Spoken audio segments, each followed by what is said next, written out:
பெருமாள் பாதத்தை பிரம்மாவானவர் திருமஞ்சனம் பண்ணர் கங்கா ஜலத்தால்.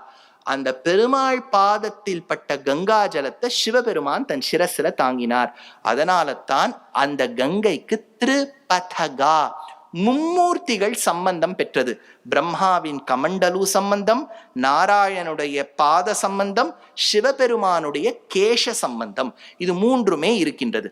அப்போ சிவபெருமான் ஜட்டாமுடி தரித்தவர் தன் சிரஸ்ல கங்கையை தாங்கினார். அந்த கங்கை பெருமாள் திருவடியிலேந்து வந்தது அப்படின்னு பார்த்துட்டோமா. இது அப்படியே ராமாயணத்துக்கு கொண்டாங்க.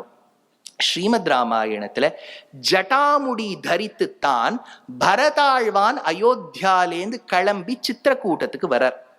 அப்ப ராமரை பார்த்துட்டு கேட்கிறார், ராமானி மறுபடியும் அயோத்தியாவுக்கு திரும்ப வேண்டும்.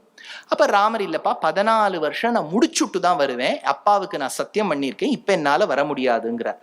அப்ப பெருமாளுடைய பாத கமலங்களில் இருக்கக்கூடிய பாதுகைகளை பரதன் தலை ஜட்டையில் சுமந்து கொண்டு செல்கின்றான். எடுத்தா அப்ப நாராயணனுடைய பாதத்திலேந்து வந்த கங்கையை சிவன் தன் ஜட்டையில தாங்கினர்.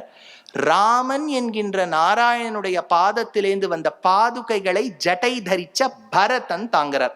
அங்க சிவன், இங்க பரதன், அவருக்கும் ஜடை இவருக்கும் ஜடை, அங்க கங்கை இங்க பாதுகை.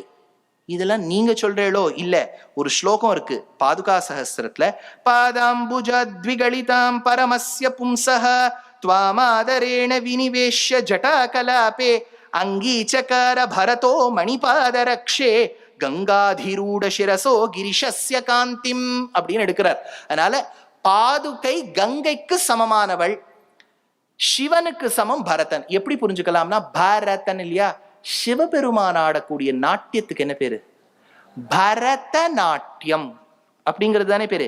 இவரும் ஜட தரிச்சுட்டு இருக்கார், அவரும் ஜட தரிச்சுட்டு இருக்கார்.